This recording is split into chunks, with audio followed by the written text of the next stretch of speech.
Vamos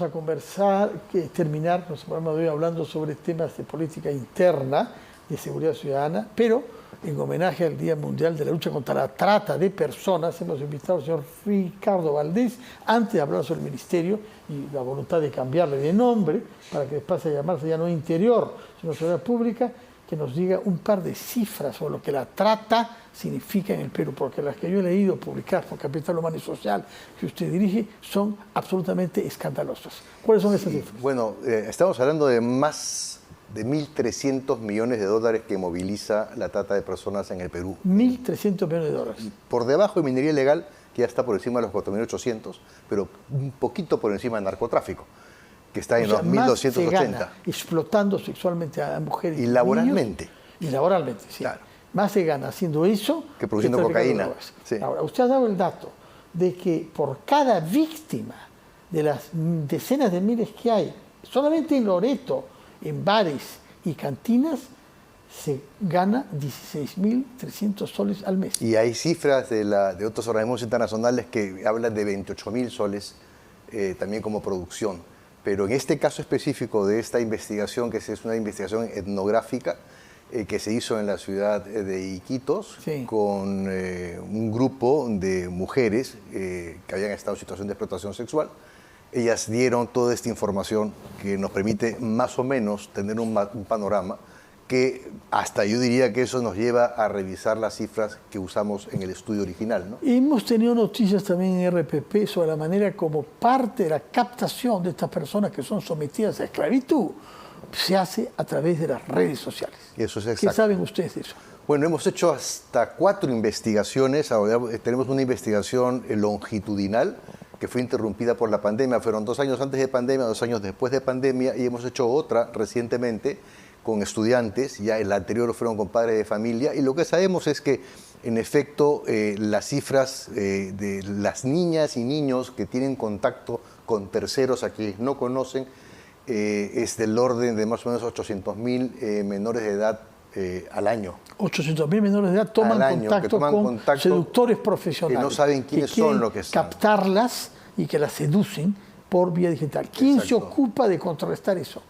Bueno, en principio tenemos diversas dependencias. Quien debe regular, y eso está pendiente a nivel de la PCM, existe una oficina que tiene que ver los temas de regulación justamente de los asuntos informáticos.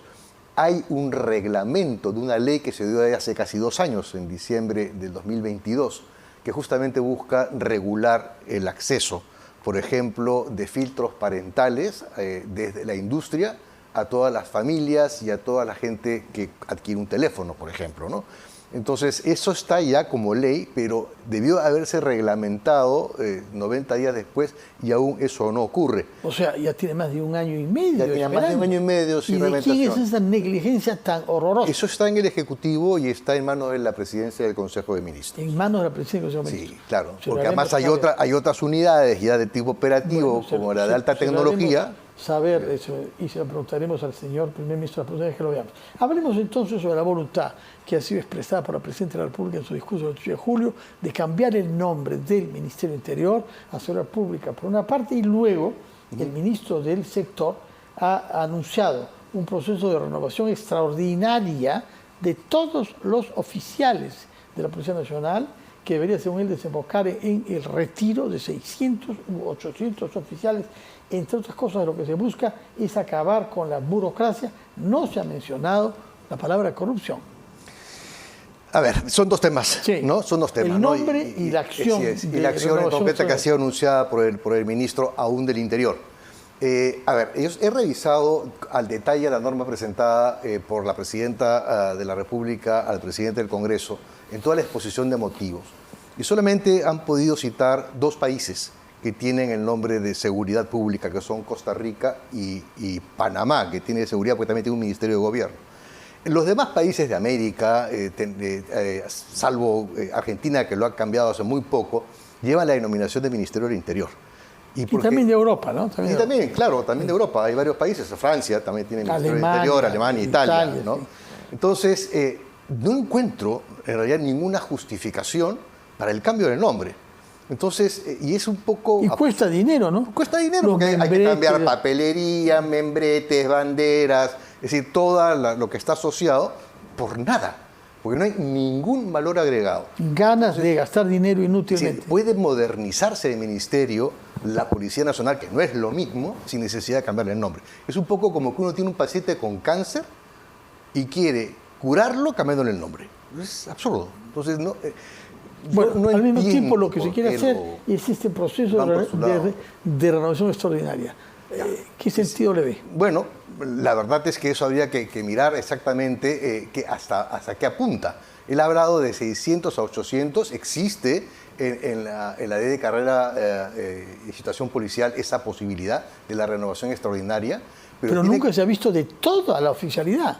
Estamos hablando de un número importantísimo, porque yo no sé cómo van a poder evaluar los, no sé, 18.000 legajos. Los legajos de sí. Porque eso tiene que hacerlo la dirección de personal. No tiene gente para poder hacerla.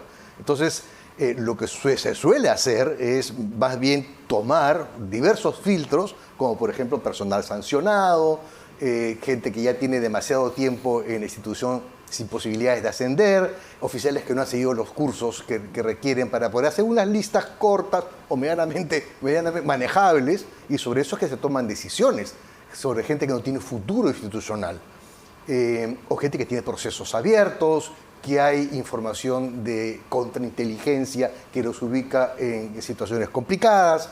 Esa es lo que se debe hacer. Sin embargo, el ministro ha anunciado otra cosa, la revisión de todos los oficiales, desde alférez, que están recién egresados, hasta, entiendo yo, que también los generales, que son oficiales.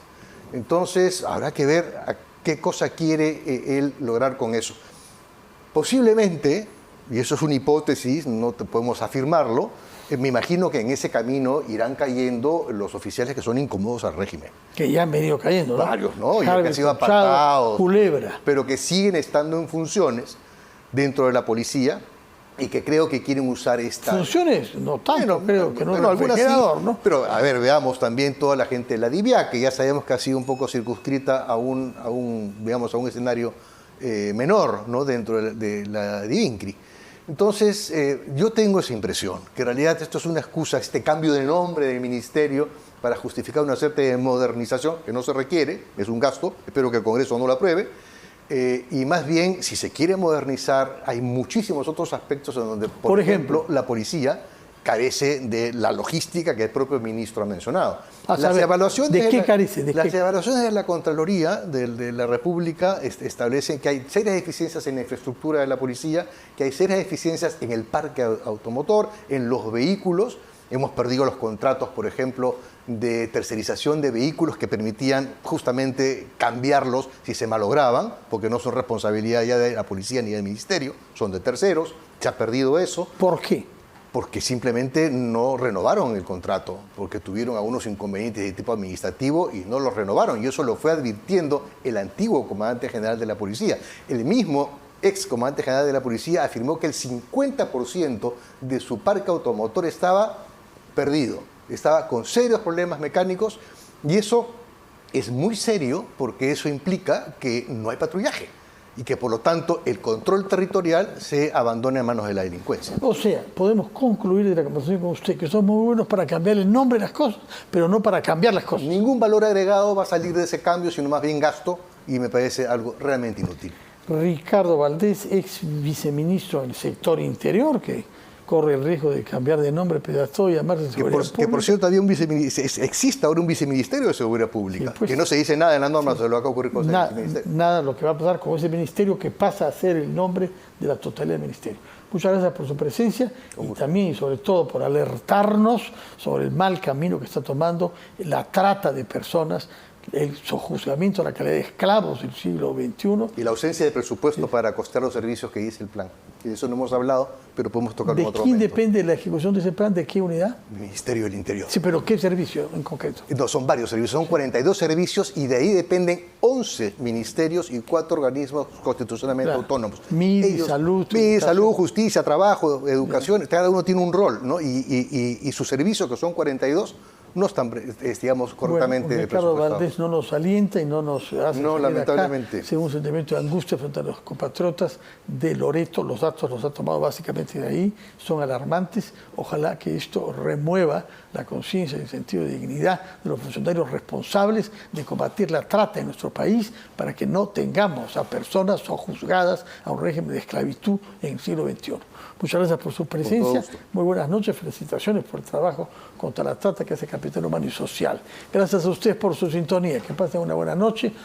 Quédense en la compañía de RPP Televisión. Marisa Sáenz está lista para presentarle como cada noche las noticias. Por mi parte será mañana, viernes, a las 7 de la noche, que nos pueda ver o por lo menos expresarme ante ustedes otra vez. Buenas noches.